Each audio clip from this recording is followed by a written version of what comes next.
The master negotiator in Vietnam today now is not Donald Trump. It's Kim Jong-un. President attempting to counter-distract by some big concession to Kim Jong-un. Trump actually may believe that they have these love notes and these gooey Valentines. More interested in the bromance, in the embrace, in the pageantry, and America's going to get a much worse deal.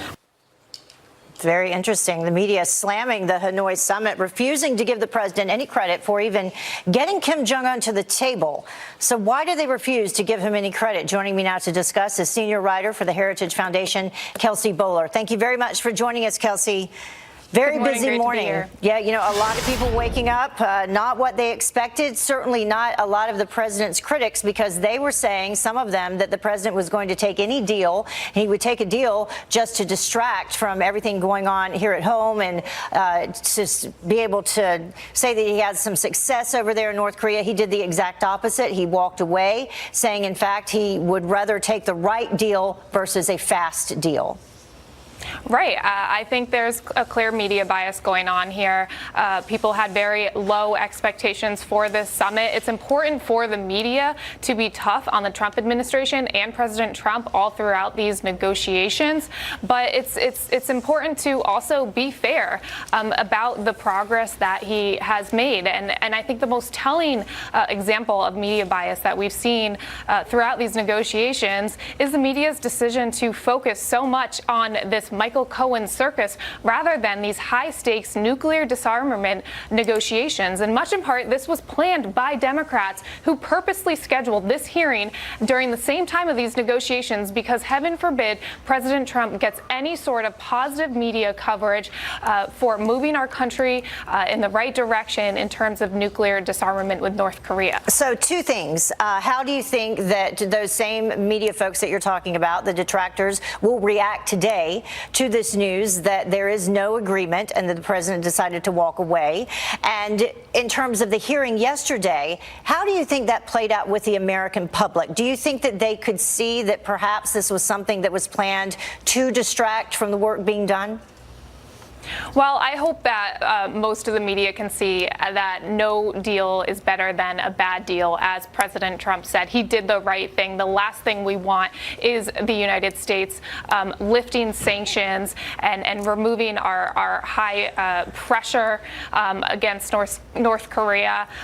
So I hope that that's something that, as Americans, we can all agree on, that President Trump did the right thing to walk away here, and let's hope these negotiations continue. But in the meantime, you know, CNN sent Jim Acosta all the way to Vietnam to attempt to ask President Trump questions about this Michael Cohen hearing, which has no implications for public policy, let alone any sort of nuclear disarmament. So I think it's really unfortunate that some of the media is paying more attention to this political sideshow rather than North Korea, and not to mention what's happening in Vietnam, in India and Pakistan. In India and Pakistan, and in Venezuela, where there is a political and humanitarian crisis going on, where we just had Western journalists detained by yet another dictator.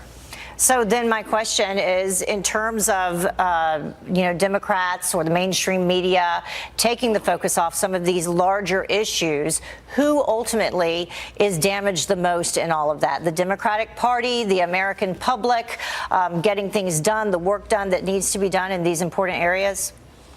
The American public, certainly. Look, when it comes to what the media is discussing, we should be focusing on things that have to do with policy, not politics, not political circuses. I think, look, the Democrats, this was one of their first big hearings as the House majority, and they really exposed themselves for where their priorities are. Their priorities are not policy, they're politics. So, in terms of what happens next, you mentioned you think that this is just the first Democratic hearing. Do you think this is the first in a long road heading to what they are still going to aim for in terms of impeachment? Absolutely. We know the ultimate goal of many Democrats is to impeach the president. I don't think they're going to stop. And I think, maybe a certain more moderate wing in the Democrat Party is going to have a tough time preventing more of these show kinds of circus hearings from going on. And I think that's unfortunate for Democrats because ultimately the American voters, again, care about policy, not politics. Yeah, it was interesting to hear the president start this press conference.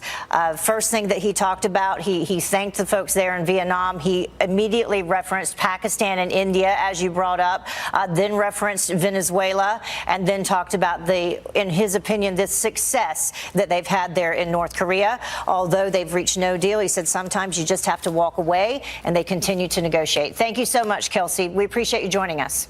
Thank you. All right, we'll see what happens today in terms of the